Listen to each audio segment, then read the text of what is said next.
ថ្ងៃនេះក៏មកញ៉ាំអាឡឹកធម្មជាតិទុកអួតអ៊ំពុំមីងយាយតាទាំងអស់គ្នាម្ដងមើលអាឡឹកមកយាយកូនដាំផ្ទាល់ដៃឥឡូវបានញ៉ាំហើយមុននឹងបានអាឡឹកញ៉ាំ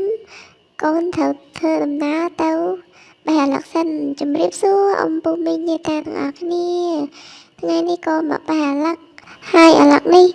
ផ្លែបាន3ឱគុតអាឡឹក3ហ្នឹងកូនមកសម្ពោធហើយគាត់តែប៉ះបន្តិចដាច់យ៉ាប់មែនអាឡឹកនេះប្រហែលម៉ាក់បេះទុកឲ្យហើយ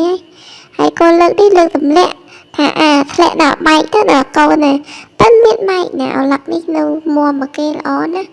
ចឹងក៏លើកចិត្តដាក់ក្នុងកញ្ច្រែងចាំយកកំបិតពុះហ្មងបើទម្លាក់មិនបែកដែល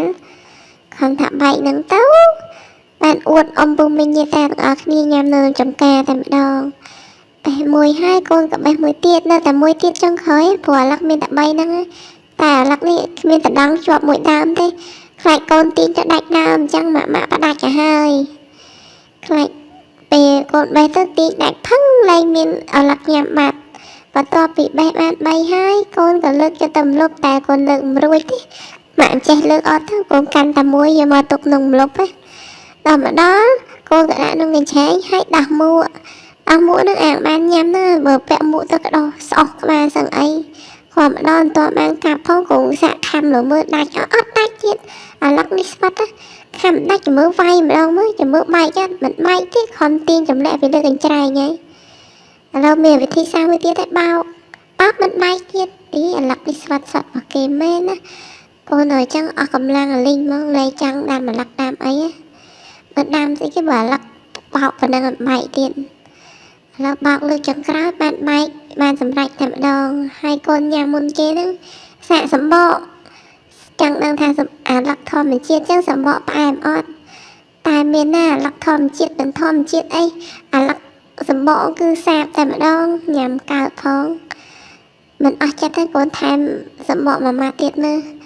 កែនូសម្បកម្សានេះអាចញ៉ាំបានតែមានណាសាបឆឹងគ្មានជាតិអីទេអញ្ចឹងកូនក៏សម្រេចចិត្តញ៉ាំសាច់ពណ៌ក្រហមហ្នឹងណាដែលចង់ញ៉ាំសម្បកចលែកចង់ញ៉ាំអីដល់សាច់នេះដូចមានជាតិអូខេអ៊ំពុំមីងយាយតាទាំងអស់គ្នាចង់ញ៉ាំមួយកូនអត់អាឡឹកនេះផ្អែមត្រជាក់តែម្ដងធម្មជាតិទៅមើលតែកូនឲ្យមេដៃក៏ដឹងដែរធម្មជាតិហើយយកមកញ៉ាំនៅម្លប់តាមឈើអញ្ចេះបេះថ្មីទៀតអូយមានក្តីសុខណាស់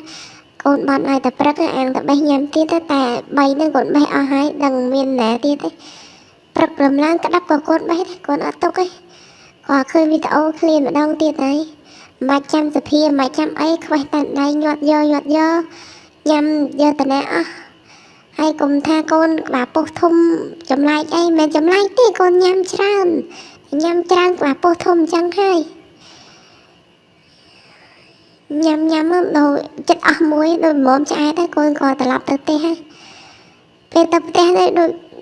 កូនអត់ចង់ទៅដឹងថៃអត់អ៊ំពុំមីងយាយតាទាំងអស់គ្នាកូនឆ្អែតពេលទៅរត់ទៅមើលតែក្បាលពោះកូនទៅដឹងហើយដើរមានរួចណាហើយនេះម៉ាក់ក៏ថាធ្វើដើរបន្តិចសិនណានេះកូនដើរអត់ចង់រួចទេដើរចង់តែដួលក៏ធ្ងន់ពោះសឹងអីហើយឲ្យកូនដើរទៅខ្លួនឯងទៀតចេះតែរនឹកមកម៉ាក់នេះ